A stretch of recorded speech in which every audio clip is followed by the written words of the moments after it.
ఈ విధంగా మరొకసారి మనలందరిని ఇలా సమకూర్చి దేవుని మాటలు వినేటప్పుడు దేవుడు మనందరికీ ఇచ్చిన ఆయుష్ను ఆరోగ్యాన్ని బట్టి ముందుగా తండ్రి అయిన దేవునికి ప్రభుయేసుక్రీస్తు నాకు స్తుతులు స్తోత్రాలండి. దేవుని పిల్లలందరూ కూడా ప్రత్యేకంగా వందనాలు తెలియజేస్తున్నాను.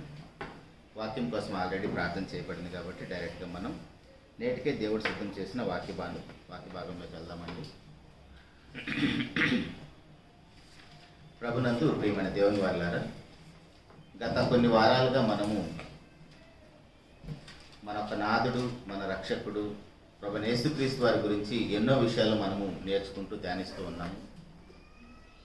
ఎందుకంటే మనం ఈ లోకంలో ఎంతకాలం ఉంటామో తెలియదు. ఈ లోకాన్ని విడిచిన తర్వాత నిత్యము మనం దేవునితో కలిసి ఉండాలంటే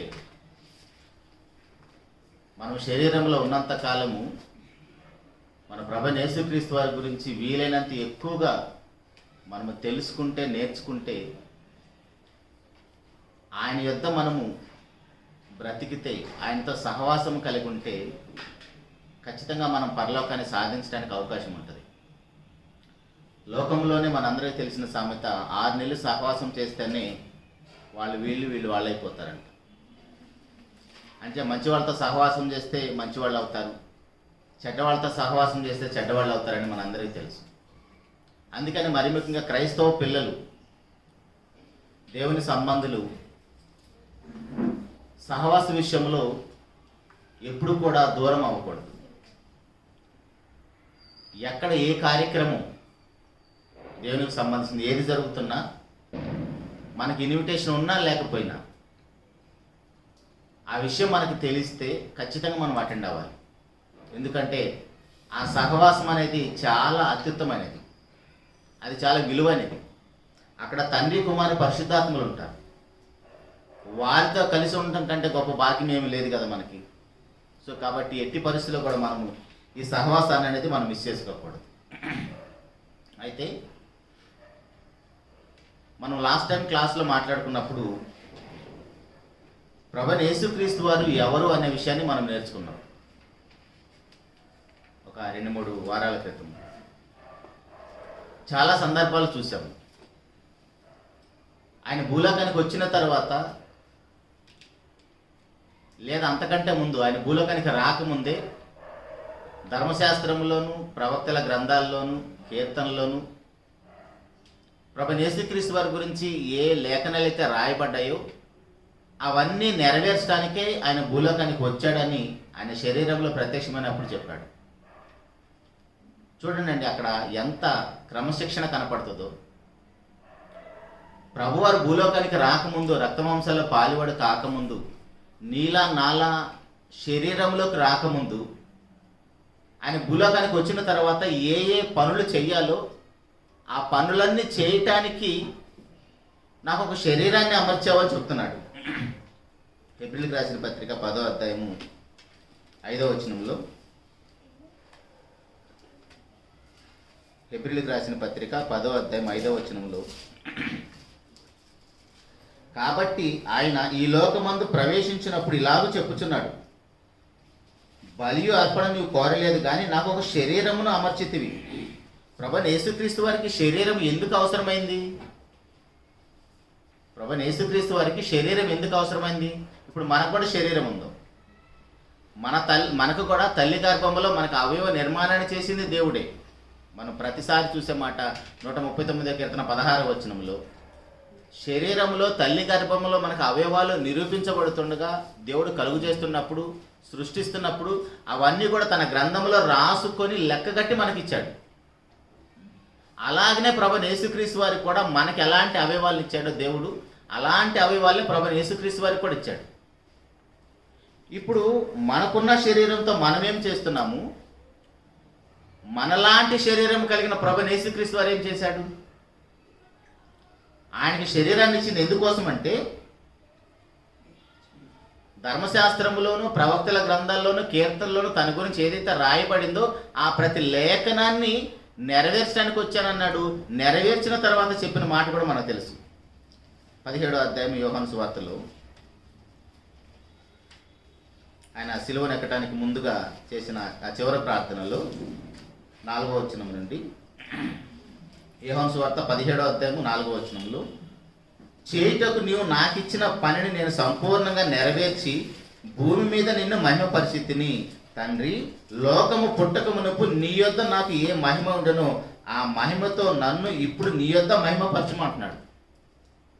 పిన్ టు పిన్ రాయబడిన ప్రతి లేఖనాన్ని నెరవేర్చి ఆయన ఆ ప్రోగ్రెస్ను దేవునికి సమర్పిస్తున్నాడు.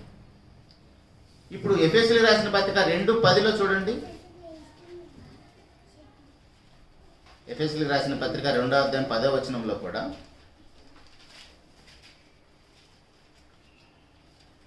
మరియు వాటి యందు మనము నడుచుకొనవలెనని దేవుడు ముందుగా సిద్ధపరిచిన సత్క్రియలు చేయుటకై మనము క్రీస్తు యేసునందు సృష్టింపబడిన వారేమో ఆయన చేసిన పని అయి ఉన్నాం. ఇప్పుడు సంఘములోకి మనం ఎందుకోసం వచ్చాము? ప్రభువైన యేసుక్రీస్తు వారి నందు దేవుడు ఎవరినైతే సృష్టించుకుంటాడో, మరలా జన్మనిస్తాడో, కలుగు చేస్తాడో, ప్రభువైన యేసుక్రీస్తు వారి రక్తములు ఎవరైతే పరిశుద్ధపరుస్తాడో దేవుడు, వాళ్ళందరికీ కూడా పని ఉందంట. ఆ పనులు కూడా ముందుగా సిద్ధపరిచిన పనులు. మరియు వాటి యందు మనము నడుచుకునే వాళ్ళని దేవుడు ముందుగా సిద్ధపరిచాడంట. పనులు సంఘంలోకి వచ్చేవారి కోసం దేవుడు ముందుగానే పనులు సిద్ధం చేశాడంట. ప్రభువైన యేసుక్రీస్తు వారికి దేవుడు ఎలాగైతే భూలోకానికి రాకముందే, ఆయన శరీరంలోకి రాకముందే సమస్త ప్రవక్తల నోట దేవుడు ఏదైతే ప్రవచించాడో అవన్నీ నెరవేర్చి దేవునికి ప్రోగ్రెస్ అప్పచెప్తున్నాడు.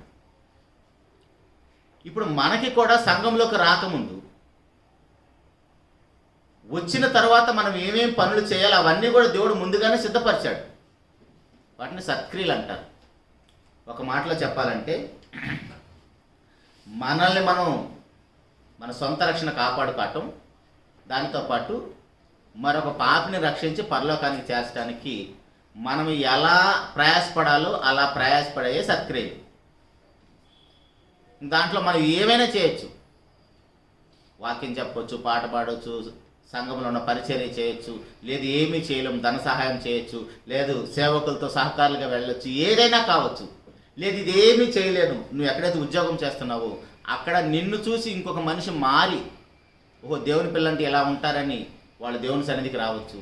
లేదు నీ కుటుంబంలో నిన్ను బట్టి నీ కుటుంబం అంతా మారచ్చు. లేదు నీ బంధువుల్లో, నీ స్నేహితుల్లో, నీ రక్త సంబంధికులు ఎవరైనా సరే నిన్ను బట్టి, వాక్యము లేకుండానే నిన్ను బట్టి, ఓహో ఎందుకు ఇతను ఎలా ఉన్నాడు, ఎందుకు ఇంత సంతోషంగా ఉన్నాడు, ఎన్ని సమస్యలు వచ్చినా ఎందుకు ఇంత నిబ్బరంగా ఉన్నాడు, ఎందుకు ఇంత ధైర్యంగా ఉన్నాడు, ఓహో వీళ్ళ వెనకాల ఉన్న ఆ దేవుడు గొప్పవాడని మనల్ని బట్టి నమ్మి వచ్చిన అది కూడా సత్క్రియ. సో వీలైతే ఆ పాఠాలు మరలా విందాం అన్నగారి ద్వారా కూడా. అయితే ఇప్పుడు ప్రభువైన యేసుక్రీస్తు వారు ఎలాగైతే అన్నీ నెరవేర్చి దేవునికి అప్పచెప్తున్నాడు, మరి ఇప్పుడు మనం బాప్తిసం పొంది ఎన్ని సంవత్సరాలు అయి ఉంటుంది? మనం ఏమేం పనులు చేసాం, అసలు ఏం పనులు చేయాలో మనకు తెలుసా? అవేవి చేయకపోతే మనకు జీతం ఉండదు. ఇప్పుడు మనం అందరం కూడా ఏదో ఒక పని అయితే చేస్తున్నాంగా, కుటుంబ పోషణ నిమిత్తం. పని చేసి జీతం తీసుకోకుండా ఉంటున్నామా? ఊరికే ఫ్రీగా ఆఫీస్కి వెళ్ళేసి వస్తున్నాం మనలో ఎవరైనా? ఎందుకు అంత హడావుడిగా, టెన్షన్గా మార్నింగ్ చూడాలి మన పరిస్థితులు? స్కూల్ పిల్లల దగ్గర నుంచి ఆఫీసులకు వెళ్ళే వాళ్ళు కానీ మనంత టెన్షన్గా ఎవరైనా ఉంటున్నారా? అంతే టెన్షన్గా ఇంటికి వస్తామా? అంతే టెన్షన్గా చర్చికి వెళ్తామా? చూడండి, ఏది ఇంపార్టెంటో చూడండి, దానికి మనం ఇంపార్టెంట్ ఇవ్వలేని పరిస్థితిలో ఉన్నాం. అది ఎలాగండి? మరి డ్యూటీ చేయకపోతే ఎలాగో, ఒక లేట్గా వెళ్ళిపోతే వాడు 2-3 లీవులు లేట్గా వస్తే ఒక లీవ్ పడిపోతుందంట. 2-3 రోజులు మనం లేట్గా వెళ్ళిపోతే 3 days కంటిన్యూ వెళ్తే 1 డే కట్ చేస్తున్నారంట. మరి దేవుడు ఒకవేళ మనకు అలాంటి పరిస్థితి పెడితే, మీకు తెలుసో లేదో, బోరబండలో దేవదాన అంకులు ఉండేవారు పెద్ద ఆయన. వాళ్ళ చర్చికి ఆరాధన కానీ బైబిల్ క్లాసుకి కానీ ఒక టైం కేటాయించబడుతుంది. ఆ టైం ప్రకారం లోపలికి వచ్చిన వాళ్ళకే ఎంట్రీ, లేదంటే గేట్ క్లోజ్. నీకు టయానికే రావటం అంత బలవంతంగా వస్తే నువ్వు ఇంకేం వింటావు క్లాస్ అని అసలు రానివ్వడంట. రెగ్యులర్గా వచ్చేవాళ్ళైనా సరే. దేవదానం గారు పెద్ద ఆయన చనిపోయారు. అంటే ఎంత క్రమశిక్షణగా ఉన్నారో చూడండి పెద్దోళ్ళు. ఎందుకంటే మనకున్న ఆసక్తిని బట్టే మనం అక్కడికి వెళ్ళి నేర్చుకోవడానికి అవకాశం ఉంటుంది. ఇప్పుడు మనం వెళ్ళటానికి అంత ఇబ్బందిగా ఉన్నప్పుడు, నేర్చుకోవడానికి ఇబ్బందిగా ఉన్నప్పుడు, ఏదో సంఘానికి వెళ్ళిన తర్వాత, చర్చిలో చేర్చబడిన తర్వాత నాకు కూడా పని ఉందన్న సంగతి మనం ఇంకెప్పుడు గుర్తిస్తాం? సంఘంలో పని అనగానే మనం ఏమనుకుంటామంటే సంఘ పెద్దలు, సేవకుడికి వాళ్ళకే అనుకుంటాం. వాళ్ళతో పాటు సంఘములో ప్రభు వల్ల మనం ఆదివారం చేస్తాం కదా, అందరికీ సమానమైన పని. వాళ్ళ పరిధిలో వాళ్ళు ఏ పని సంఘంలో చేయగలుగుతారు అనుకుంటారో, ఒక 7 పరిచర్యలు ఉంటాయి. ఆ 7 పరిచర్యలు నేను పలానా పని చేయగలుగుతాను. ఇప్పుడు సంఘంలో చేర్చబడ్డ మనం అందరం ఎవరు? క్రీస్తు ప్రభు యొక్క శరీరంలోని అవయవాలు. సంఘం అంటే ప్రభు యేసుక్రీస్తు వారి శిరస్సు అయితే, ఆ శరీరంలో మనం అందరం కూడా అవయవాలు. బాప్తిసం పొందిన మనం అందరం కూడా. ఇప్పుడు మన శరీరంలో ఎన్ని అవయవాలు ఉన్నాయి? అన్ని అవయవాలకు ఒకటే పని ఉందా, వేరు వేరు పనులు ఉన్నాయా? ప్రతి అవయవానికి ఒక్కొక్క అవయవానికి ఒక్కొక్క పని ఉన్నది. ఇప్పుడు సంఘంలో మనం 100 మంది ఉన్నా, 50 మంది ఉన్నా, ఉన్నవారు అందరికీ పని ఉంది. మనం ఏమైనా పని చేస్తామా? మనకి ఎలా జీతం వస్తుంది? మరి వస్తాము, కూర్చుంటాం, వింటాం, వెళ్ళిపోతాం. అంటే నేను మిమ్మల్ని విమర్శించటం లేదు, కానీ మన పనిని మనం గుర్తు చేసుకుందాం. ప్రభువైన యేసుక్రీస్తు వారు భూలోకానికి రాకముందు ఏ పనులు కేటాయించబడ్డాయో ఆ పనులన్నీ నెరవేర్చి తండ్రికి మరలా, తండ్రి ఇదిగో చూడు, నువ్వు నాకు ఏ పని తప్ప చెప్పావు, అది సంపూర్ణంగా నెరవేర్చానని చెప్తున్నాడు. మనకే ఇంకా పనులే తెలియదు. ఎందుకు మనం ఇక్కడికి వచ్చామంటే, 1 యోహాను సువార్త 1:1లో మనకు తెలిసిన మాట, ఆయన దేవుడు. ప్రభువైన యేసుక్రీస్తు వారు దేవుడు. ఇప్పుడు ఆ దేవుడు భూలోకానికి ఇన్ని పనులు చేయటానికి వచ్చాడు. ఆ పనుల్లో తన కోసం ఏదైనా ఉందా? ఒక్క పనైనా ఇది యేసు ప్రభు కోసం అన్నట్టుగా ఏ పనైనా ఉందా? అన్ని పనులు నా కోసమే అనుకోవాలి ఎవరికి వాళ్ళు. మనం నిజంగా మనకు ఆయన మీద విశ్వాసం ఉంటే అసలు ఆయన పాపులున్న లోకంలో అడుగు పెట్టడానికే అవసరం లేదు. దాంతోపాటు దాసుల స్వభావాన్ని ధరించుకొని వచ్చాడు. మనకంటే గొప్పవాడిగా పుట్టలేదు. నెక్స్ట్ 2 వారాల తర్వాత మొత్తం ప్రపంచవ్యాప్తంగా అంతా సందడే ఉంటుంది కదా. పశువుల పాక దగ్గర సందడి, పశువుల పాక దగ్గర సందడి. ఒకసారి మీరు పశువుల పాకకి వెళ్ళి చూడండి. పశువుల పాకలో సందడి ఎక్కడ ఉంటుంది? దుర్గంధం ఉంటుంది, భయంకరమైన వాసన ఉంటుంది. ఆ పేడ, యూరిన్. నేను కూడా అక్కడ పుట్టి పెరిగిన వాడిని. మన ఇంట్లో పశువులు ఉంటే తెలుస్తుంది అక్కడ ఆహ్లాదంగా ఉంటుందో, మంచి సువాసన వస్తుందో, ప్రశాంతం కూర్చొని అక్కడ భోజనం చేస్తామా? కానీ మన చర్చి దగ్గర మాత్రం పశువుల పాక మంచి డెకరేషన్తో ఉంటుంది. అక్కడ ఆయన అంత దుర్గంధం, పసిబిడ్డ ఆ పశువుల పాకలో పండుకోవాల్సిన పరిస్థితి ఎందుకు వచ్చింది? మన పాపం అంతకంటే భయంకరం. ఆ దుర్గంధాన్ని ఆయన అనుభవించి మనకి పరిమళ వాసనాన్ని ఇచ్చాడు, పరిమళ వాసన ఇచ్చాడు. కానీ ప్రియ దేవుని సంగమా, మనం మాత్రం అవేవి పట్టించుకోము. యేసునేడు పుట్టాడని ఊరు తిరిగి చెప్తాం, మన గల్లీలన్నీ తిరిగి చెప్తాం. హ్యాపీ క్రిస్మస్ అని అందరికీ ఫోన్లు చెప్తాం. అయితే క్రైస్తవేతరులు వాళ్ళు మాట్లాడుతున్న మాట ఏంటంటే, మీ యేసుక్రీస్తు ప్రభు యొక్క చరిత్ర నిన్న మొన్నటికే కదా, 2000 సంవత్సరాల క్రితం ప్రారంభమైంది కదా అంటున్నారు. హేతువడుగు ప్రతివానికి మనము సాత్వికంతో సమాధానం చెప్పడానికి ఎల్లప్పుడూ సిద్ధంగా ఉండాలంట.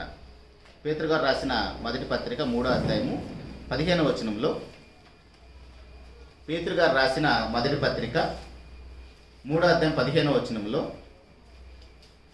నిర్మలమైన మనస్సాక్షి కలిగిన వారై మీలో ఉన్న నిరీక్షణ గురించి మిమ్మల్ని హేతువడుగు ప్రతి వానికిని సాత్వికముతోనూ భయముతోనూ సమాధానం చెప్పుటకు ఎల్లప్పుడూ సిద్ధంగా ఉండి మీ హృదయములందు క్రీస్తును ప్రభువుగా ప్రతిష్ఠించుడి.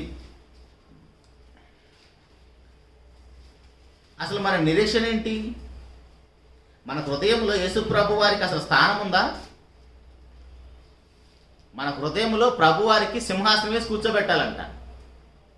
ఇప్పుడు ఆయన మన హృదయంలో ఉన్నాడా, బయట ఉన్నాడా? ఒకసారి చెక్ చేసుకోండి. ప్రకటన గ్రంథం 3:21 ఏముంటుంది? ఎందుకు ఆయన బయట ఉన్నాడు? ప్రకటన గ్రంథం 3:20 ఇదిగో నేను తలుపు వద్ద నిలుచుండి, మన హృదయమైన తలుపు దగ్గర నిలుచుండి తట్టుచున్నాడు. ఎవడైనా నా స్వరం విని తలుపు తీసిన ఎడల నేను అతని యొద్దకు వచ్చి అతనితో నేను నాతో కూడా అతడును భోజనము చేయుదుము. ఎంత గొప్ప మహాభాగ్యం అండి చూడండి. ఇప్పుడు ఆయన మనతో కలిసి ఉన్నాడు. అసలు ఆయన ఇంకా బయటే ఉన్నాడు. మనం డోర్ తీస్తే కానీ రాడు ఆయన డోర్లు బద్దలు కొట్టుకుని రాడు మన హృదయంలోకి. మనం హృదయపూర్వకంగా ఆహ్వానిస్తేనే వస్తాడు. తప్పిపోయిన కుమారుడు సంగతి మనకు తెలుసు కదా. తండ్రికి ప్రేమ ఉంది, తిరిగి వస్తాడని తెలుసు తండ్రికి. కానీ తిరిగి వచ్చే మనసు కుమారుడికి రావాలి. అప్పుడు దాకా ఆ రోడ్డు వైపు చూస్తానే ఉన్నాడంట. లోకాసువార్త 15వ అధ్యాయంలో. తండ్రి వెళ్ళి తీసుకొచ్చుకున్నాడా? కుమారుడే వచ్చాడా? నా తండ్రి వద్ద అనేక మందికి సంపూర్తిగా ఆహారం దొరుకుతుంది, నేనైతే ఈ పందులు పొట్టి తిని కడుపు నింపుకునే పరిస్థితి వచ్చింది, నేను వెళ్ళి నా తండ్రి పాదాల మీద పడి నా తప్పును ఒప్పుకుందామని బయలుదేరతాడు. అంతే, బయలుదేరటమే ఆలస్యం, తండ్రి పరిగెత్తుకుంటూ వెళ్ళిపోతున్నాడు. మనమేమో మన డోర్లు తీస్తేనే లోపలికి వస్తాడు, కానీ మనమేమో డోర్లు తీయం. ఎందుకు? మన హృదయం నుండి ఆల్రెడీ ఒకరిని కూర్చోబెట్టేశాం. ఆడిపోతే కానీ ఈయన రాడు లోపలికి.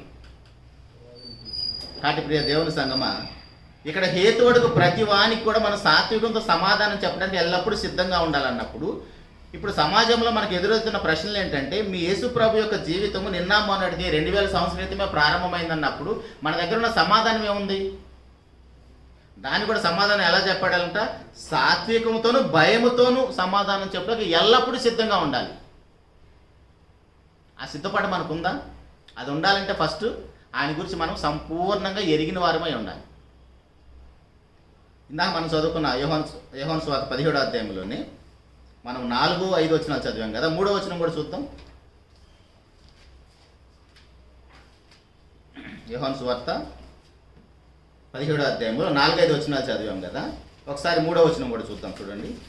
అద్వితీయ సత్యదేవుడు అయిన నిన్నును నీవు పంపిన యేసుక్రీస్తును ఎరుగుటయే నిత్య జీవం. అదే కదా మన నిరీక్షణ. మన నిరీక్షణ ఏంటి? మన నిత్య జీవానికి వెళ్తాం. నా ప్రభువైన యేసుక్రీస్తు వారు మరలా వస్తాడు, నాకు స్థలం సిద్ధం చేయడానికి వెళ్తున్నానని చెప్పాడు, మరలా వస్తాడు, నన్ను కూడా తీసుకొని పోతాడు, నేను ఆయనతో పాటు సజీవంగా ఆయనతో పాటు ఉంటాను. అదే మన నిరీక్షణ. ఇప్పుడు మనకు ఆ నిత్య జీవం రావాలంటే అద్వితీయ సత్యదేవుడు అయిన నిన్నును నీవు పంపిన యేసుక్రీస్తుని ఎరిగితే మనకు నిత్య జీవం. ఇప్పుడు యేసుక్రీస్తు ప్రభు గురించి మనకి పూర్తిగా తెలుసా? మనము రుచి చూచి ఎరిగామా? ఆయన్ని రుచి చూచి ఎరిగామా? నిజంగా సమాజంలో యేసు ప్రభు గారికి ఎదురవుతున్నన్ని అవమానాలు మనకు వస్తున్నాయా? సంఘంలో పాస్టర్కి వస్తాయా? ఒక విశ్వాసకు వస్తాయా? ఎవడి నోట విన్నా సరే ఆయన గురించే. ఎందుకంటే ఆయన అంత ఫేమస్. ఆయన గురించి మాట్లాడినా, ఆయన గురించి ద్వేషించినా వాడు ఆటోమేటిక్గా సమాజంలో ఫేమస్ అయిపోతాడు. ఊరికే ఆయన మీద నోరేసుకొని పడిపోరు. ఎందుకంటే ఎవరైతే మంచి సెలబ్రిటీ ఉంటారో వాళ్ళను పొగిడినా, వాళ్ళను మనం ద్వేషించినా ఆటోమేటిక్గా తెలియకుండానే వాళ్ళను గుర్తించినట్టే మనల్ని కూడా గుర్తిస్తారు. ఈయనేమో శకపురుషుడు కాబట్టి ఈయన ఫాలో అయ్యే వాళ్ళు ఎంతమంది ఉన్నారో ద్వేషించే వాళ్ళు కూడా అంతేమంది ఉంటారు. అందుకని ఇప్పుడు ఆయన గురించి మనకి ఎంత తెలుసు? అసలు ఆ కొంచెమన్నా గ్యారెంటీ ఉందా? ఎందుకు ఈ మాటలు మాట్లాడుకుంటున్నామంటే, పోయినసారి మనం చూసాము 20వ అధ్యాయము ఇదే యోహాను సువార్తలో 31వ వచనంలో, యోహాను సువార్త 20:31వ వచనంలో, యేసు దేవుని కుమారుడైన క్రీస్తు అని మీరు నమ్మునట్లు, నమ్మి ఆయన నామమందు జీవం పొందినట్లు ఇవి వ్రాయబడ్డాయి. ఇప్పుడు యేసుక్రీస్తు ప్రభు అని మనము ఏమని నమ్మాలంటే, మీరు 17వ అధ్యాయము 20వ అధ్యాయం ఒకసారి జాగ్రత్తగా రెండు పక్కన పెట్టుకొని చూడండి. 17వ అధ్యాయం యోహాను సువార్తలోని 17వ అధ్యాయం 20వ అధ్యాయం రెండు పక్కన పెట్టుకుని ఇప్పుడు రెండు చదివిన రిఫరెన్స్లు చూడండి. 17వ అధ్యాయం 3వ వచనంలో యేసు క్రీస్తుని ఎరగాలని ఉంది. 17:3 రెండు పక్కన పెట్టుకొని చూడండి. యేసు క్రీస్తుని ఎరిగితే నిత్య జీవం అంటున్నాడు. 20:31 యేసుకి క్రీస్తుకి మధ్యలో ఎవరున్నారు? దేవుని కుమారుడు ఉన్నాడు. మామూలుగా మనం యేసుక్రీస్తు అంటాం కదా, మనకు తెలిసినంత వరకు యేసుక్రీస్తు అంటాం. యేసు అంటే ఎవరు? రక్షకుడు. క్రీస్తు అంటే రాజు. రక్షకుడు యొక్క పాత్ర చూడండి ఒకసారి, రాజు పాత్ర చూడండి. రక్షకుడు పాత్రలో ఉన్నప్పుడు ఎన్ని అవమానాలు, ఎన్ని దెబ్బలు, ఎన్ని హేళన మాటలు, ఎన్ని దూషణ మాటలు. అదే రాజు పొజిషన్లో ఉన్నప్పుడు పర్మిషన్ లేకుండా రాజు ఆవరణలోకి వెళ్తేనే చంపేసే చట్టాలు. అర్థమవుతుందా? యేసుక్రీస్తు అని చాలా సింపుల్గా మాట్లాడుకుంటాం మనం ఆ పదాలు. ఇక్కడ మనకు నిత్యజీవం రావాలంటే 17:3 యేసు క్రీస్తుని ఎరగాలి. ఎలా ఎరగాలంటే 20:31 చూడండి. యేసు దేవుని కుమారుడైన క్రీస్తుని నమ్మాలి. యేసు దేవుని కుమారుడైన క్రీస్తుని నమ్మాలి. యేసు దేవుని కుమారుడైన క్రీస్తుని నమ్మటం అంటే యేసులో ఆ పాత్రలో, యేసు అని పేరు పెట్టబడింది దేనికోసం? మనం అంతకుముందు చదివాం 2:21 లేదు మత్తయి సువార్త 1:21 కానీ పాపము నుంచి రక్షించుటకు 8వ దినాన యేసు అని పేరు పెట్టారు. యేసు అంటే రక్షకుడు. రక్షించేది ఒక పని. అభిషక్తుడు రాజుకు కూడా ఒక పని ఉంది. ఇప్పుడు రక్షించే పనిలో యేసు ప్రభు పాత్ర ఎలా ఉందో చూడండి. సంఘాన్ని పరిపాలన చేసే పొజిషన్లో ఆ పాత్ర ఎలా ఉందో చూడండి. ఆ రెండిటికి మధ్య ఉన్న డిఫరెన్స్ కూడా మనకు తెలియాలి. అది యేసు క్రీస్తుని ఎరగటం అంటే. మామూలుగా సమాజంలో ఆ వడ్లవాని కుమారుడు కదా, ఆ మరియ కుమారుడు కదా, ఆమె యొక్క తమ్ముళ్ళు మనతో ఉన్నారు కదా, వాళ్ళ పేర్లు ఇవి కదా అంటున్నారంటే గొప్పగా మాట్లాడుతున్నారా, చీప్గా మాట్లాడుతున్నారా? చాలా చీప్గా మాట్లాడుతున్నారు. అదే మెస్సయ్య అంటే, రాజు అభిషక్తుడు అంటే అది చాలా ఉన్నతంగా ఉన్నది. కానీ మన పరిస్థితి ఏమైపోతుందంటే యేసుక్రీస్తు అని ఆ మాట అయితే పలుకుతాం, కానీ ఆ యేసుక్రీస్తు గురించి మనం ఎరగటం లేదు. అది ఎరిగితేనే మనకు నిత్యజీవం. అదే మన నిరీక్షణ. ఇప్పుడు చూడండి, హేతువడుగు ప్రతి వానికి మనం సాత్వికంతో ఎల్లప్పుడూ సమాధానం చెప్పడానికి సిద్ధంగా ఉండాలంటే మనకే తెలియలేదే. యేసుక్రీస్తు గురించి మనకే తెలియకపోతే మనం అవతల వాళ్ళకి ఏం చెప్తాం? సంఘంలోకి వచ్చిందే ఆయన గురించి చెప్పడానికి. 2:9 పేతురు పత్రికలో, పేతురు గారు రాసిన మొదటి పత్రిక 2:9 మనం ఎందుకు వచ్చాము? అయితే మీరు, అంటే మనం సంఘంలోకి వచ్చిన వాళ్ళ గురించి,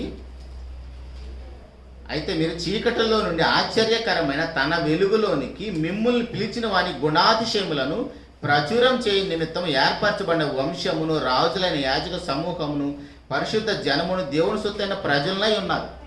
మన స్టేటస్ చూడండి. మనము సంఘానికి వెలుపల ఉన్నప్పుడు పనికి మాలిన వాళ్ళం, పాపులం, సమాజంలో ఎన్నిక లేని వాళ్ళం. అది ఎప్పుడైతే దేవుని యొక్క సంఘం అంటే దేవుని యొక్క రాజ్యం, ఆ బలవంతుడైన దేవుని యొక్క రాజ్యంలోకి మనం అడుగుపెట్టినప్పుడు మన స్టేటస్ చూడండి. ఏ స్థాయి నుంచి ఏ స్థాయికి వెళ్ళిపోయిందో.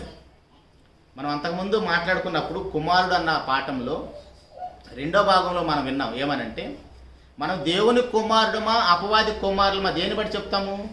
మన యొక్క గుణములను బట్టి, మనం చేస్తున్న క్రియలను బట్టి. ఇప్పుడు మనం ఇక్కడ సంఘములోకి వచ్చిన తర్వాత కూడా ఎందుకోసం పిలిచానంటున్నాడు? ఆయన యొక్క గుణాతిశయములను ప్రచురం చేయటానికి. ప్రచురం చేయటం అంటే ఊరికి నోటి మాటతో చెప్పటం కాదు, మన జీవితాల్లో కూడా చూపించాలి. దేవుని యొక్క గుణము ఒకటి చెప్పండి, ప్రేమ. దేవుని యొక్క ప్రేమ. దేవుడు అనగానే ఫస్ట్ మనకు గుర్తొచ్చేది ప్రేమ. ఎందుకంటే దేవుడు అంటేనే ప్రేమ, ప్రేమ అంటేనే దేవుడు. ఇప్పుడు మనం దేవుని ప్రేమిస్తున్నామా? మనకు దేవుడు అంటే ఇష్టమే కదా. దేవుడిని ప్రేమిస్తున్నామా? 100% ప్రేమిస్తున్నామా? 100% దేవుని మనం ప్రేమిస్తున్నామా? 1 యోహాను పత్రిక 4వ అధ్యాయము 19వ వచనంలో, మొదటి యోహాను పత్రిక 4వ అధ్యాయం 19వ వచనంలో, అయితే మొదట మనలను ప్రేమించను, ఆయనే మొదట మనలను ప్రేమించను గనుక మనము ప్రేమించుచున్నాము. దేవుడే ఫస్ట్ మనల్ని ప్రేమించాడు కనుక మనం ప్రేమిస్తున్నాం. 20వ వచనంలో, ఎవడైనను నేను దేవుని ప్రేమించుచున్నానని చెప్పి తన సహోదరుని ద్వేషించిన ఎడల అతడు అబద్ధికుడగును. తాను చూచిన తన సహోదరుని ప్రేమింపని వాడు తాను చూడని దేవుణ్ణి ప్రేమింపలేడు. దేవుని ప్రేమించేవాడు తన సహోదరుని కూడా ప్రేమింపవలనను ఆజ్ఞను మనం ఆయన వలన పొంది ఉన్నాము. ఇప్పుడు మనకి దేవుడు అంటే 100% నిజంగా ప్రేమ ఉంటే మనకి భూలోకంలో మనుషుల మీద ఎవరి మీద శత్రుత్వం ఉండకూడదు. ఒకవేళ మనుషుల మీద మనకి ఏదైనా శత్రుత్వ భావం ఉందంటే మనకి దేవుని మీద ప్రేమ లేనట్టే. ఎందుకంటే ఆ దేవుడు పక్షపాతి కాడు, అందరినీ సమానంగా చూశాడు. చిన్న పాపని పెద్ద పాపని తేడా లేకుండా, ప్రాంతీయత్వాలతో సంబంధం లేకుండా, ఉన్నవాళ్ళు లేని వాళ్ళకి సంబంధం లేకుండా, స్త్రీ పురుషులైన భేదం లేకుండా అందరినీ సమానంగా ప్రేమించాడు. ఆ దేవుని ప్రేమ మనం అనుభవిస్తే ఆ దేవుడు ఎలా ప్రేమించాడో మనం కూడా అలాగనే ప్రేమిస్తాం. అది ఆయనకు గుణాశయం ప్రచురించడం అంటే. ఆయనకి మరొక గుణం ఏంటిది? క్షమించే గుణం. యేసుప్రభు వారు శిలువ మీద ఉండి కూడా కొడుతున్నా తిడుతున్నా ముఖాన్ని ఉమ్మేస్తున్నాడు, నిజంగా దేవుని కుమారుడితే దిగిరా నమ్ముతామంటే ఈయన దేవునికి ఏమని ప్రార్థన చేస్తున్నాడు? ఇటు పక్క వీళ్ళు తిడుతున్నారు, నువ్వు దేవుని కుమారుడితే దిగిరామని తిడుతున్నారు, ఇటు పక్కే ఆయన దేవునికి ప్రార్థన చేస్తున్నాడు, నాయన వీళ్ళకి తెలియదు నన్ను తిడుతున్నారు క్షమించమని. ఉంటుందండి మనకు ఆ గుణం. అందుకు వచ్చాం మనం సంఘంలోకి. ఇవన్నీ చెప్పడానికి చాలా బాగుంటుంది, వినటానికి బాగుంటుంది. అదే లైఫ్లో, ప్రాక్టికల్ లైఫ్లో మనం ఫేస్ చేసినప్పుడు తెలుస్తుంది ఆ పెయిన్ అనేది. క్షమించడం అనేది మనం అనుకున్నంత ఈజీ కాదు. అంతకుముందు చెప్పినట్టు గుర్తు నాకు ఇక్కడ ఇదే ప్లేస్లో నిలబడి, దేవుడు మన పాపాలను 5 విధాలుగా క్షమించాడని. తుడిచివేస్తున్నాడు, వీపు వెనకేసేస్తున్నాడు, సముద్రంలో తొక్కేస్తున్నాడు, పడమటికి తూర్పుకి ఎంత దూరం అంత దూరాన్ని విడిచేస్తున్నాడు, మరి అన్నటికీ జ్ఞాపకం చేసుకోనని చెప్పాడు మన పాపాలను ఆయన. మనమేమో నువ్వు మనం నన్ను అట్ట అన్నావు కదా గుర్తు చేసుకొని మరీ గొడవ పడతాం. అది ఇంట్లో కూడా ఉంటుంది. భర్త భార్య దగ్గర కూడా, నువ్వు మొన్న మమ్మల్ని అట్ట అన్నావు కదా, మా వాళ్ళని అట్ట అన్నావు కదా, గుర్తు చేసుకొని మరీ గొడవ పడతాం. మనం ఎలా క్రైస్తవులం అండి? మన మాటలు మన ఇంటి పక్క వాళ్ళు కూడా వింటున్నారుగా. మనం గొడవ పడుతుంటే మన ఇంటి పక్క వాళ్ళు వింటలేదా? ఆ ప్రేమ, ఆ క్షమాగుణం అనేది మనలోనే లేకపోతే వాళ్ళు మనల్ని చూసి ఎలా సంఘానికి వస్తారు? ఓహో, మీరు కూడా మాలానే గొడవ పడుతున్నారుగా, మీరు కూడా మాలానే కొట్టుకుంటున్నారు కదా, మీరు మాలానే చక్కగా తిట్టుకుంటున్నారు కదా, మేము మాట్లాడే బూతులే మీరు కూడా మాట్లాడుతున్నారు కదా, మీకు మాకు తేడా ఏముంది? మీరు ఏదో పరిశుద్ధ దేవుడు అంటున్నారు, ఆయన పాపుల్లో చేరని వాడు అంటున్నాడు, ఆయన దగ్గరికి వెళ్ళామంటున్నారు కదా, ఏం తేడా ఏం కనపట్టలేదే ఆయనకి మీకు? మీరు నిజంగా ఆయన సంబంధులు కార్యము అని మన క్రియలను బట్టి, మన గుణం బట్టి మనమే చెప్పుకుంటున్నాం. అదే మనం లాస్ట్ టైం ఆ 2వ భాగంలో వింది. మన క్రియలను బట్టి, మన గుణాన్ని బట్టి మనం ఎవరి పిల్లమో తెలిసిపోతుంది. అలాంటప్పుడు వాళ్ళు దేవుని దగ్గరికి ఎలా వస్తారు? కాబట్టి ప్రియ దేవుని సంఘమా, మనం సంఘంలోకి వచ్చామంటే అంత చిన్న విషయమేమి కాదు. మనం ఎక్కడికి వచ్చామన్న విషయం, ఆ స్పృహ మనకుంటే ఖచ్చితంగా అక్కడ ఎలా ఉండాలో మనకు తెలుస్తుంది. ఏదో సంఘం అనగానే అన్నవాళ్ళు చక్కగా పెద్ద చర్చి కట్టేశారు, ఏ ఇబ్బంది లేదు, ఎవడైనా రావచ్చు పోవచ్చు అని, కానీ ఇదే వీళ్ళది కాదు. వీళ్ళు జస్ట్ దీనికి గార్డెన్స్ అంతే. ఏదో ఒక రోజు మనం రమ్మంటే దేవుడు సడన్గా అన్నీ వదిలేసి వెళ్ళిపోవాలి, నెక్స్ట్ ఇంకొకరు వస్తారు దీనికి గార్డెన్ కోసం. ప్రతి సంఘానికి అంతే. స్థానిక సంఘాలు అవన్నీ కూడా స్థానిక సంఘాలకి సేవకుల్ని, పెద్దలను దేవుడు నియమిస్తాడు. వారు ఉన్నంతకాలం ఆ తరంలో పరిచర్య చేయటం కోసం. ఈ సంఘం ఎవరిది? 20వ అధ్యాయము అపోస్తుల కార్యాలు 28వ వచనంలో, అపోస్తుల కార్యాలు 20వ అధ్యాయం 28వ వచనంలో, దేవుడు తన స్వరక్తమిచ్చి సంపాదించిన తన సంఘమును కాయుటకు పరిశుద్ధాత్మ మిమ్మును దేనియందు అధ్యక్షులుగా ఉంచెను. ఆ యావత్తు మందను గూర్చియు మీ మట్టుకు మిమ్మును గూర్చియు జాగ్రత్తగా ఉండాలి. అది సంఘ పెద్దలకైనా, విశ్వాసులకైనా, సేవకులకైనా ఉండాల్సిన బాధ్యత ఏంటంటే దేవుడు తన స్వరక్తం నుంచి సంపాదించుకున్నాడు సంఘాన్ని. ఆ సంఘం అంటే మనమే. రక్తం పెట్టి కొన్నాడు మనల్ని. మనం ఏంది అంత సింపుల్గా వచ్చేస్తాం మరి చర్చి కంటే? లేటుగా కూడా వస్తాం, పాటలు అయిపోయిన తర్వాత వస్తాం, చివరి ప్రార్థన అప్పుడు వస్తాం, ఆశీర్వాదాలు అప్పుడు వస్తాం, పల్లెటూరులో అయితే పలహారాలు పెట్టేటప్పుడు వస్తారు. అప్పుడు దాకా అయ్యగారులు అందరూ రోడ్ల మీద పెత్తనాలు చేస్తూ అయ్యగారు చివరి ప్రార్థన చేసి ఆశీర్వాదం ఇచ్చిన తర్వాత పలహారాలు పెడతారు. ఇప్పుడు వాళ్ళు కూడా బాగా వెళ్తున్నారు, చేంజ్ అవుతున్నారు. కానీ ఇక్కడ చూడండి, యేసుప్రభు రక్తం ఎలాంటిదండి? అమూల్యమైన రక్తం. అంతకుముందు కూడా మనం విన్నాం. ఆ రక్తంతో లోకంలో ఎన్నికలేని నిన్ను నన్ను కొన్నాడంటే, ఒకసారి బయటికి వెళ్ళేసి మన నెత్తి మీద ₹1,00,00,000 పెట్టి కొనమంటే ఎవడని కొంటాడా? అదే మన విలువ అనుకుందాం ఒకవేళ సపోజ్ మాట్లాడితే. అట్లాంటిది ప్రభువైన యేసుక్రీస్తు వారి రక్తం ఈ లోకంలో ఉన్న సంపద మొత్తం పెట్టినా సరే ఒక్క రక్త బొట్టు కొనలేం మనము. కానీ అలాంటి రక్తంతో ఒక పాపినైనా నిన్ను నన్ను కొన్నాడంటే మన స్థాయి ఎక్కడి నుంచి ఎక్కడికి హెచ్చించాడో చూడండి. కానీ ఆ దేవుణ్ణేమో మనము చాలా చులకన భావంతో మాట్లాడతాం. మనకి పరిశుద్ధ జీవితం ఎప్పుడు అలవాటు అవుతుందంటే, పరిశుద్ధ జీవితం మనకు అలవాటు కావాలంటే ఊరికి వాక్యాన్ని చెబుతుంటేనో వింటూనో కాదు, కానీ దాన్ని మన జీవితాల్లో అన్వయించుకోవాలి. 11వ అధ్యాయము 28వ వచనం మత్తయి సువార్త.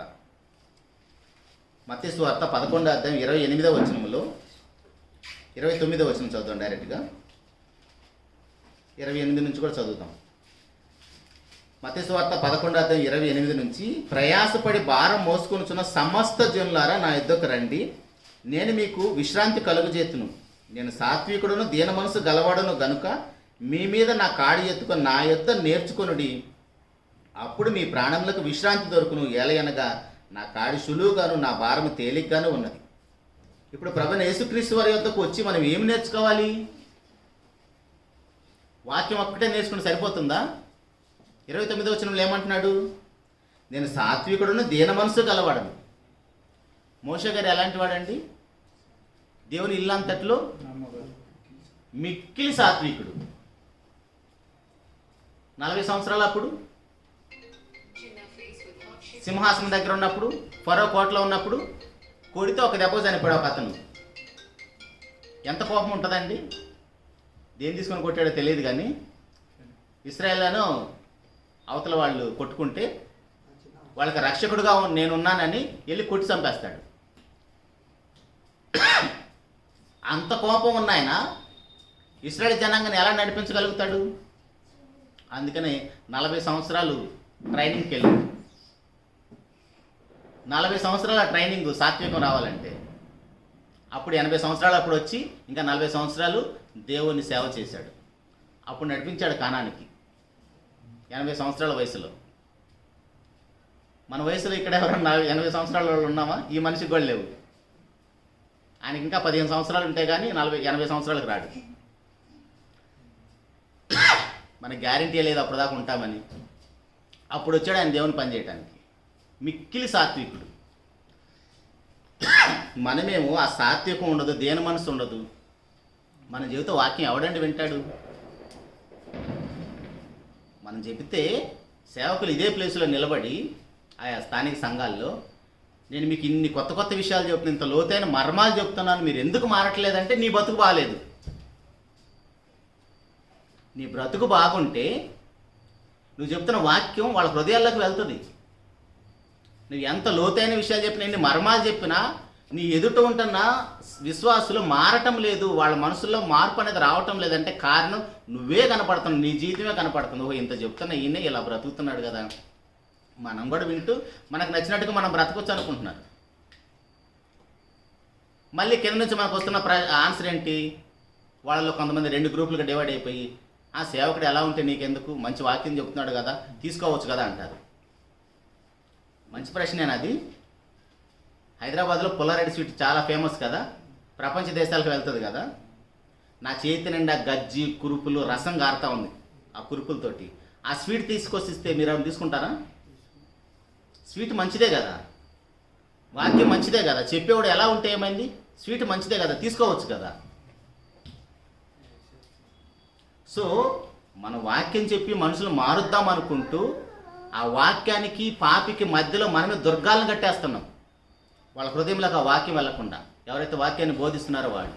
అందుకే విశ్వాసులు ఎవరు కూడా పరిపూర్ణంగా దేవుని మీద ఆధారపడలేకపోతున్నారు.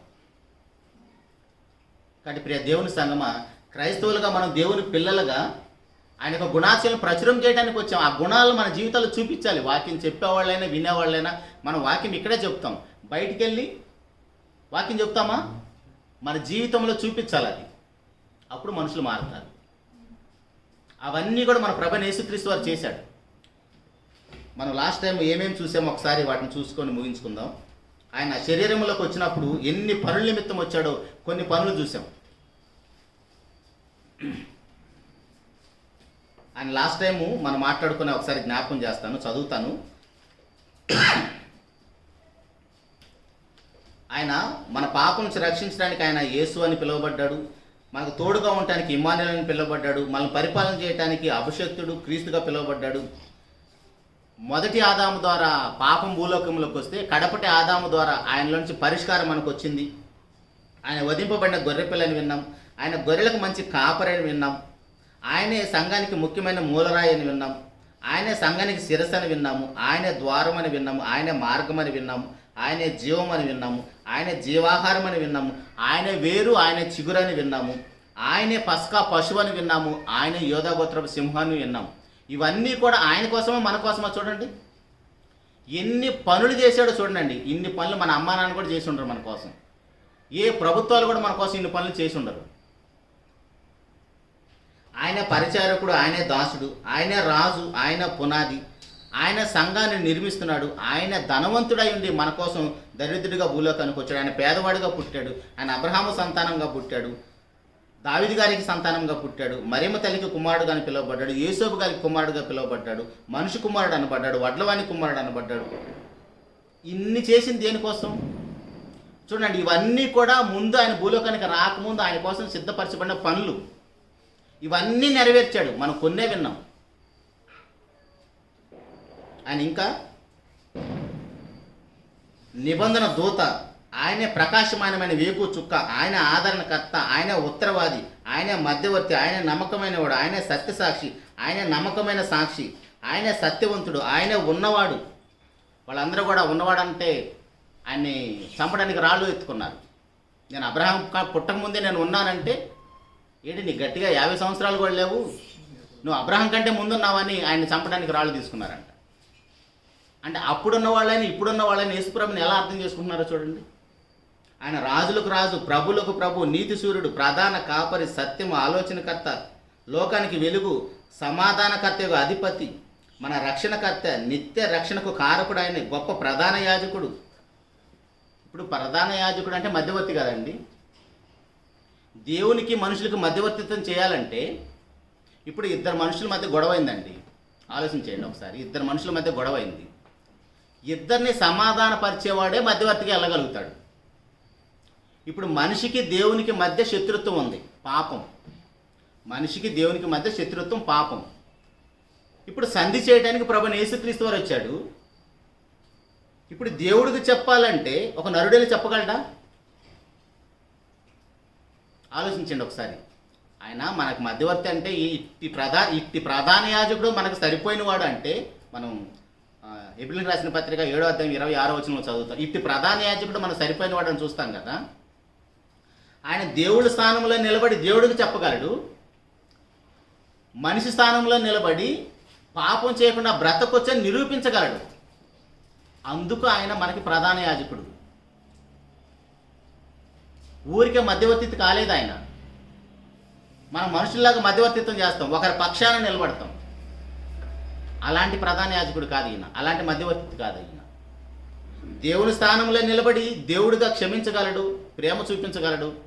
దేవుణ్ణి ఆయన యొక్క ఆ కోపాన్ని ఎలాగైతే మోషే గారు దేవుని కోపాన్ని అణిచాడో అలాగని ప్రభువైన యేసుక్రీస్తు వారు కూడా మనం చేస్తున్న పాపాల విషయంలో ఆయన వీళ్ళని క్షమించు, వీళ్ళని క్షమించు. ఆ తోటమల్లి ఎలాగైతే వేడుకుంటున్నాడో అందుకే మన అందరికీ ఇంత వయసు వచ్చింది. లేకపోతే 3 సంవత్సరాల కంటే ఎక్కువగా ఆయన క్షమించలేకపోతున్నాడు. 3 సంవత్సరాలను చూస్తున్నాడు, ఒక్క ఫలం కూడా లేదు, కొట్టిపడేసా అంటున్నాడు తోటమాలితోటి. కానీ తోటమాలి ప్రభువైన యేసుక్రీస్తు వారు ఆ తోట మనమే. మన పక్షాన్ని వేడుకుంటున్నాడు, విజ్ఞాపన చేస్తున్నాడు, నాయన ఈ సంవత్సరం అవకాశం ఇవ్వమంటే. మనం మాత్రం హ్యాపీగా మన ఇష్టం వచ్చినట్టు బ్రతికేస్తుంటాం. ఆ ప్రధాన యాజకుడు మనకు సరిపోయినవాడు.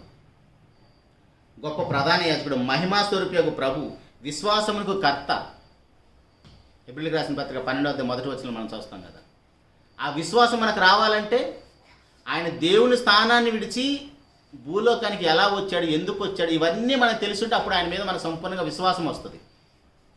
ఊరికే మనకు ఆయన మీద విశ్వాసం రాదు. ఇప్పుడు ఒక మనిషిని ఊరికే నమ్మేస్తాం మనం, ఒక మనిషిని ఈజీగా నమ్మేస్తామా? ఎందుకు నమ్ముతాం? ఆయన గొప్పతనమో లేదా ఆయన సాధించిందో ఏదో మనకి సంపూర్ణంగా తెలిస్తే ఆటోమేటిక్గా తెలియకుండా ఆయన అభిమానిస్తాం. ఇప్పుడు చూడండి, ఒక మాట చెప్తాను, అంతకుముందు చెప్పినట్టు గుర్తు నాకు. క్రికెటర్లు ఏం చేశారని వాళ్ళ కోసం ప్రాణాలు పెట్టేస్తారు ఫ్యాన్స్. వీడేమైనా చేస్తాడా? వాడికి ఎప్పుడైనా ఒక 1000 రూపాయలు పంపించుంటాడా గూగుల్ పేలో? అసలు వాడి పేరన్నా తెలుసా? కానీ క్రికెట్ దేవుడు, వాడికి గుళ్ళు కడతారు, గోపురాలు కడతారు, వాళ్ళని ఆరాధిస్తారు, వాళ్ళ బెడ్రూమ్లో వాళ్ళ ఫోటోలు పెట్టుకుంటారు. ఆరాధన చిన్న పదం. ఆరాధన ఎవరికి సంబంధించింది? దేవుడికి సంబంధించింది కదా. ఇప్పుడు వీడి హృదయంలో ఎవరు దేవుడు? క్రికెటర్ దేవుడు, రాజకీయ నాయకుడు దేవుడు, సినిమావాడు దేవుడు. అంటే దేవుని స్థానాన్ని దొంగిలించేశారు కదా అందరూ. అలాంటి ఆరాధన భావం మన హృదయంలో ఉందా యేసుప్రభు విషయంలో? అది చెప్పడానికి ఏమి చెప్పాను. యేసుప్రభుని అలాంటి ఆరాధన భావంతో మనం చూస్తామా? ఈయన వడ్లవాని కుమారుడు కదా, ఈయన మరే కుమారుడు కదా, ఈయన యేసోపు కుమారుడు కదా అని అలాంటి వర్షంలోనే ఉన్నాం మనం. ఇంకా ఈయన దేవుని కుమారుడు చాలా చీప్గా మాట్లాడుతున్నారు క్రైస్తవులు కూడా. దేవుని కుమారుడు ఎప్పుడయ్యాడు? నిన్ను నన్ను రక్షించడం కోసమే దేవుని కుమారుడుగా ఆయన భూలోకానికి వచ్చాడు. కానీ అంతకుముందు ఆయన స్టేటస్ ఏంటి? 1:1 యోహాను సువార్త. అది ఎప్పుడు గుర్తుండాలి మనకి. దేవుడు, యేసుప్రభు అంటే దేవుడు అని గుర్తుండాలి మనకి. అప్పుడే ఆరాధన భావం మనకు ఉంటుంది. ఈయన మరియ కుమారుడు, వడ్లవాని కుమారుడు, ఆ కార్పెంటర్ పని చేస్తాడే, వాళ్ళ ఇంట్లో పెరుగుతున్నాడు, ఆయన కదా యేసు అంటే. ఆయన మీద మనకి ఆరాధన భావం వస్తుందా? అంత గొప్పవాడు, దేవునితో సమాన స్థితి ఉన్నవాడు, నన్ను రక్షించి తనతో పాటు తనున్న లోకాన్ని తీసుకొని పోవడానికి ఇన్ని పనులు చేయడానికి వచ్చాడు అన్నప్పుడు అప్పుడు ఆయన మీద మనకు విశ్వాసం వస్తుంది. అది విశ్వాసంలో కొత్త. ఆయన విశ్వాసాన్ని కొనసాగించడానికి ఆయనే మనకు ఆధారం. ఆయన ఆత్మలకు అధ్యక్షుడు, నిజమైన వెలుగు, నిజమైన ద్రాక్షవల్లి, విమోచకుడు, నిరంతర స్తోత్రార్హుడు, జీవాధిపతి, రక్షకుడు, అందరికీ ప్రభు ఆయనే. అలాంటి విశ్వాసం ఉండాలి. ఇప్పుడు ఈయన ఇన్ని పనులు చేయడానికి వచ్చాడు కదా. సుమారు ఒక 100 పనులు చూసాం మనం లాస్ట్ క్లాస్, ఈ క్లాస్లో కూడా. అవన్నీ కూడా రిఫరెన్స్లు ఇస్తే మళ్ళీ మనకి టైం వేస్ట్ అవుతుందని జస్ట్ చెప్పాను. ఇన్ని పనులు చేయడానికి వచ్చిన ఇంతకు అసలు ఆయన ఎవరు? ఆ ప్రశ్న రావాలి మనకి. నిజమే, ఈయన ఇన్ని పనులు చేస్తున్నాడు కదా, ఇంతకు అసలు ఈయన ఎవరు? అప్పుడు 1:1కి వెళ్ళాలి. ఆ 1:1 ఎప్పుడు మైండ్లో ఉంటే అప్పుడు ఆయన మీద మనకు తెలియకుండానే ఆటోమేటిక్గా ఆరాధన భావం అనేది వస్తుంది. అవేవీ లేకుండా ఆయన మరియమ్మ తల్లి కుమారుడు, ఆయన డిసెంబర్ 25 పుట్టాడు, ఇలాంటి చులకన భావం ఉందనుకోండి, ఆయన మీద మనకు ఆరాధన భావం రాదు, మన విశ్వాస విషయంలో ఎదగలేము. ఆయన దేవుని స్థానాన్ని విడిచి ఒక దాసుడుగా పశువుల పాకలో నా కోసం ఆ దుర్గంధాన్ని అనుభవించి నాకు పరిమళ వాసనాన్ని ఇచ్చాడు. ఎలా ఇచ్చాడు? ఆయన యొక్క గుణాశయాలు ఏంటి? అవన్నీ కూడా నేను సమాజంలో చూపించాలి.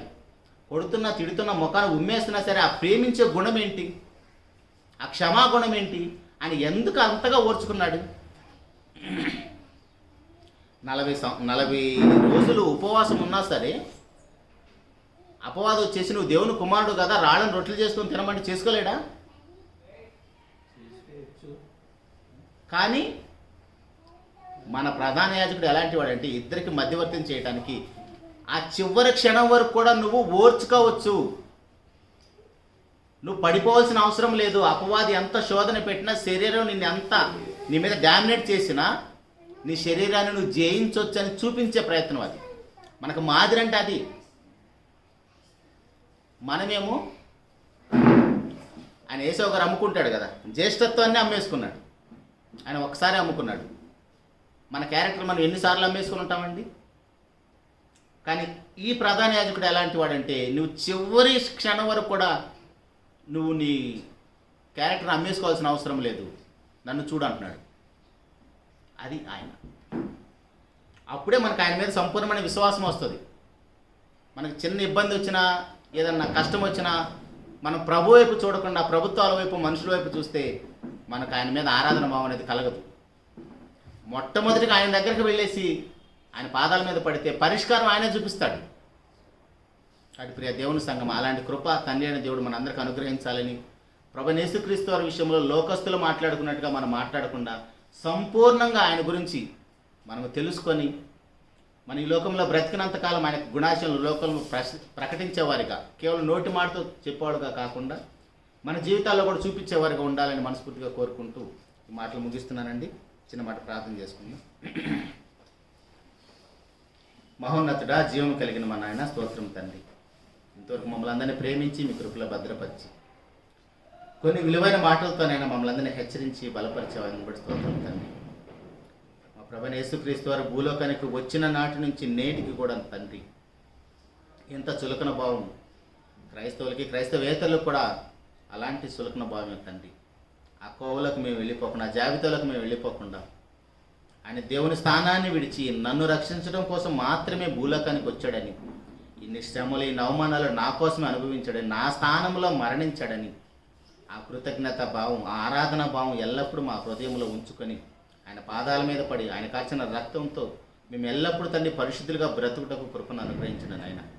ఈ లోకంలో జీవించినంతకాలం తండ్రి మేము మరలా విడిచి వచ్చిన పాపములకు వెళ్ళిపోకుండా మమ్మల్ని నడిపించడానికి మీరు మాకు అనుగ్రహించిన పరిశుద్ధాత్మ దేవుని బట్టి కూడా స్తోత్రం నాయన. ఈ సమయంలో తండ్రి వాక్యాన్ని విన్న మీ బిడ్డలందరిని బట్టి స్తోత్రం తండ్రి. విన్న వాక్యం మీ బిడ్డలందరి హృదయాల్లో ఫలించలాగిన కృపను అనుగ్రహించిన తండ్రి. ఈ యొక్క స్థానిక సంఘంలో మీ బిడ్డలు తండ్రి ఎవరైతే అనారోగ్య సమస్యలతో బాధపడుతున్నారో మీ కృపలో జ్ఞాపకం చేసుకున్న తండ్రి, మీకు దయగలస్తాలతో ముట్టి స్వస్థపరచండి తండ్రి. అందుకంటే పెద్ద సమస్య పాపమని మీ బిడ్డలు గుర్తెరుగుటకు వారందరి మనోనేత్రాలు వెలిగించిన తండ్రి. ఈ సంఘాన్ని కాయటకు మీరు ఏర్పాటు చేసిన పెద్దలను బట్టి, సేవకులందరిని బట్టి కూడా స్తోత్రం తండ్రి. అల్లుపుడే నేను నాకు తండ్రి ఈ ప్రాంతంలో తండ్రి మీకు వాక్యాన్ని వివరించడానికి ఇచ్చిన భాగ్యాన్ని కూడా స్తోత్రం తండ్రి. ఉన్నతంగా మీకు వాక్యాన్ని నాకు నేర్పండి తండ్రి. ఆ వాక్య ప్రకారం నేను బ్రతుకుతూ నా కుటుంబాన్ని బ్రతికిస్తూ శరీరంలో ఉన్నంతకాలం తండ్రి మీ యొక్క మాటలు వివరించటకు, బోధించటకు అవకాశాన్ని కల్పించమని సమస్త మహిమ, ఘనత, ప్రభావాలు మీకు ఆరోపిస్తూ మీకు ప్రియకుమారుడు మా ప్రభువైన యేసుక్రీస్తు వారి పరిశుద్ధమైన నామములో ప్రార్థించి అడిగి వేడుకొనుచున్నాము తండ్రి. అందరికి వందనాలండి. Thank you.